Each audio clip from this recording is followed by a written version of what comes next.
Jacob Burton here from StellaCulinary.com, and in this video, I'm going to demonstrate how to make some amazing homemade brioche buns that are really going to take your burger game to that next level.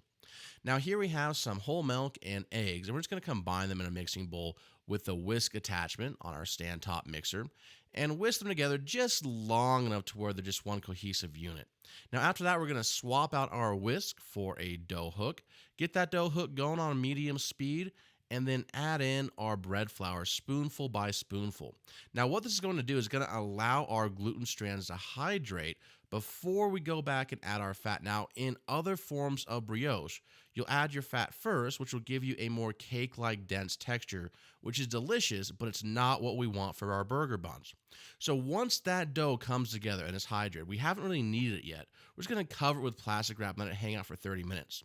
Now in the meantime, we're going to bloom our instant yeast, and we're just dissolving it in room temperature water. And after that 30-minute rest or autolyse, we're going to mix our dough again, adding our sugar, our salt, just in small increments as that dough mixes so it can combine thoroughly.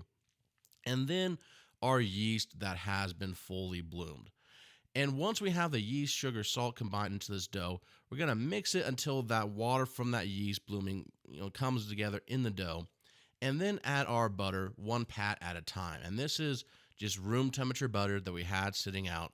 And what will happen is that butter will tend to ride up on the side of your mixing bowl. When that happens, it's not a big deal. Just stop the mixing, undo the dough hook attachment, mix that butter back in real quick, and then keep on kneading.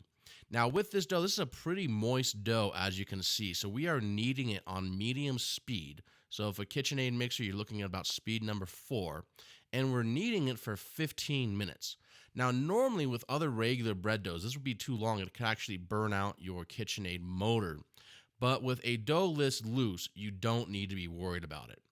Now after the mixing process of about 15 minutes, you're going to notice that the dough is really stretchy but very, very sticky.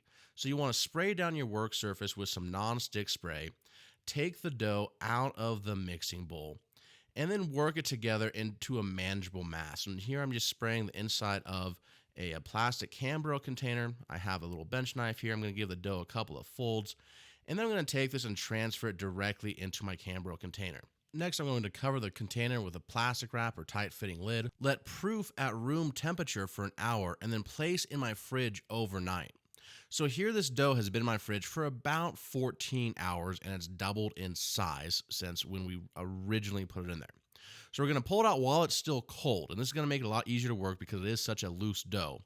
And here I'm scaling it. Now we're making some really big brioche buns here, so we're scaling to 155 to 160 grams, and this is to accommodate a large 8-ounce hamburger. Now for your normal brioche bun, you'd want to go about 100 grams, and for a small slider style bun, you want to go about 55 grams.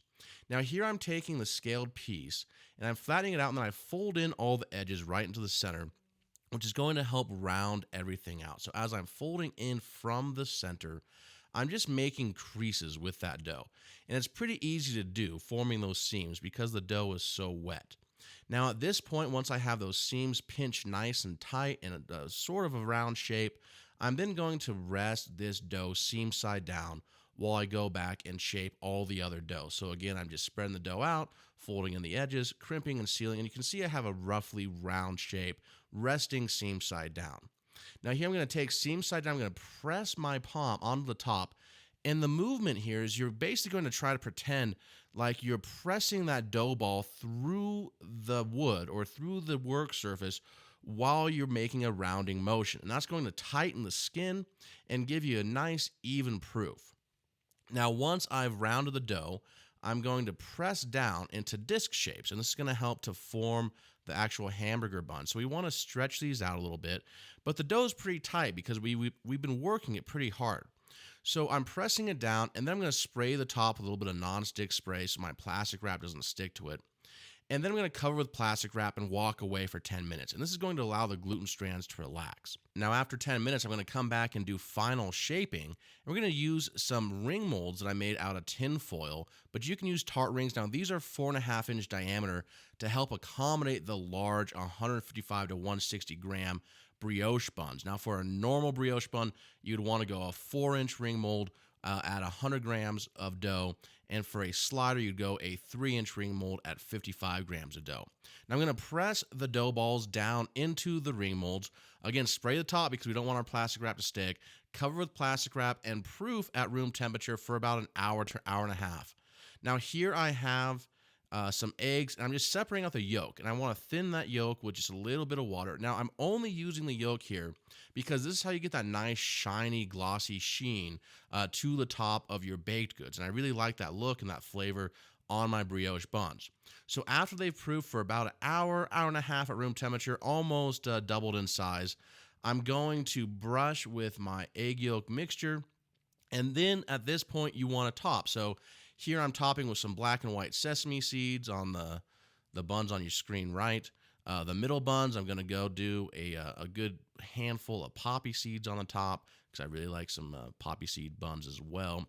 And then the buns on the left-hand side, I'm just going to leave plain. So this way you can see the difference between plain, poppy seed, and sesame. But this can really be any topping you want. You can do dehydrated onion, you can do fresh herbs, whatever you like. Now pop this into a convection oven, 375 degrees for 18 minutes. And if you're using a standard oven, you might want to go a little bit longer, maybe 20, 25 minutes tops. Now, you are going to notice after 18 minutes, you have a nice golden brown on these brioche buns. They really had a really good oven spring. Now, I'm looking for an internal temperature between 195 to 200 degrees Fahrenheit. This is going to ensure that my dough is all the way set, but if you go above 200 degrees Fahrenheit, it's going to be a little bit drier on the inside, which I don't want. I want to have a nice moisture to my brioche buns. Now, look at this. If you can press a brioche bun and it springs back at you just like that, then you know that you have an amazing brioche bun. Can your brioche bun do that? Now from here, you just stack it with your burger fixins, and there you go. You have an amazing homemade hamburger brioche bun that when you put a hamburger made from scratch in between those two buns, oh my goodness, you are going to be a rock star. And we are going to have that technique coming up in our next video. Now, for a lot more information and a scalable recipe, you can head on over to this episode's show notes found at stellaculinary.com/hamburgerbun.